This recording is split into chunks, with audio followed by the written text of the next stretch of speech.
Well, amnesia refers to remembering things, and we have to consider how information is stored in the brain. And memory in the brain is kind of like, well, if you think about it on a computer, there's a hard drive and a RAM. And things that we encounter during the day get typed into our RAM memory, and they may or may not get transferred to the hard drive. And so we define amnesia as being one of two types. There can be anterograde amnesia, where information makes it into the RAM, but doesn't make it into the hard drive. So it's just not available to be pulled up again. And then there's retrograde amnesia, which refers to information that has been stored in the hard drive, but for whatever reason, it's no longer present in the hard drive, or it can't be retrieved out of the hard drive. When we evaluate memory, we try to determine, can the person encode and learn and retain new information or not? And we also like to screen whether they seem to have recollection of events from their past as well.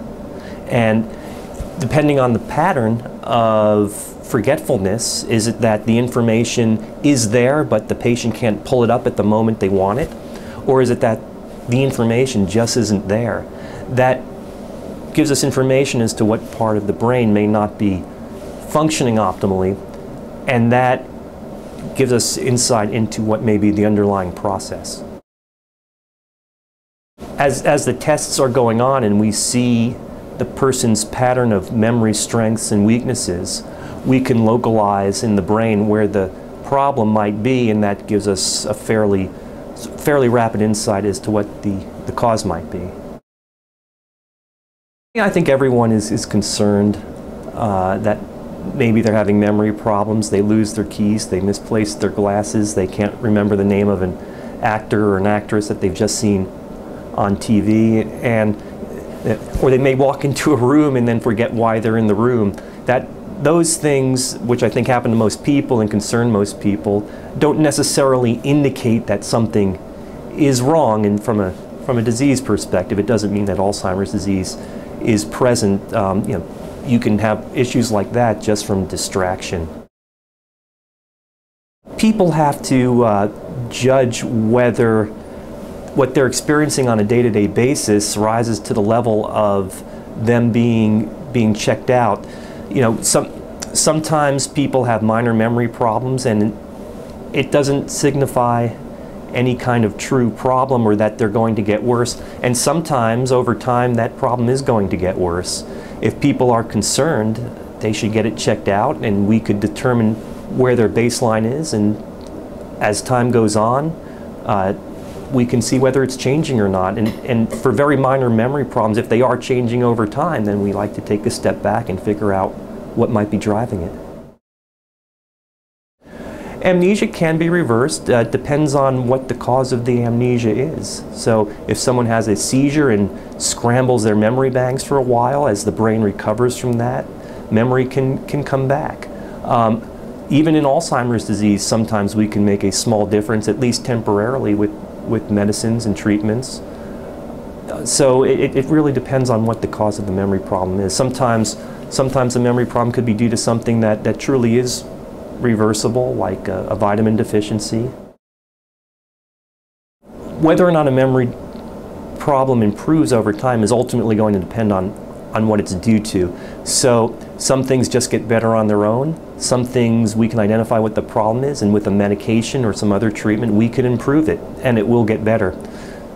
Otherwise, sometimes we can still help the patient by slowing down the decline.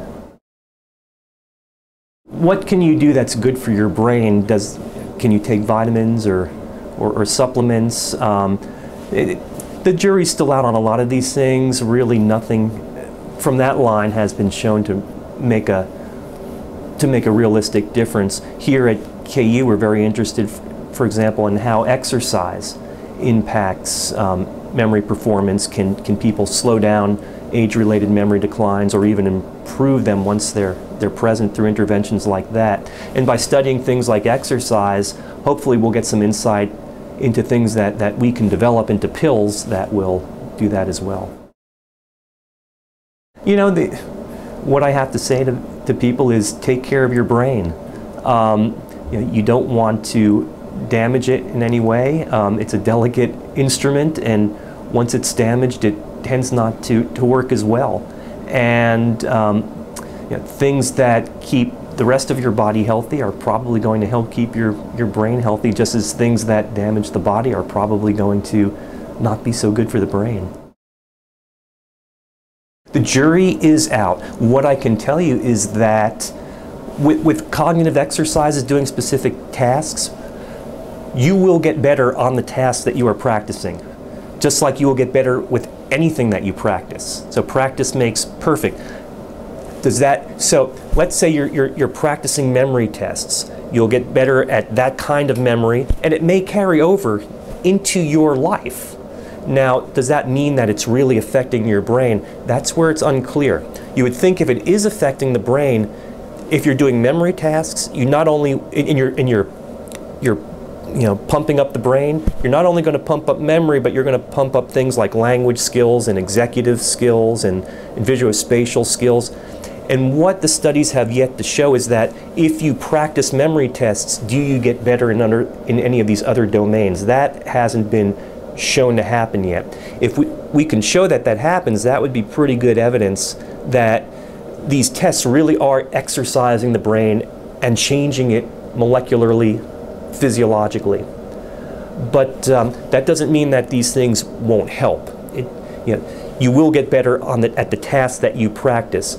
And patients ask us this all the time: should they be doing things like Sudoku or getting on the internet and exercising their mind? And the answer is it's probably not going to hurt. If you enjoy doing that kind of thing, you should probably do it. And just as a simple piece of advice, try to learn something new every day.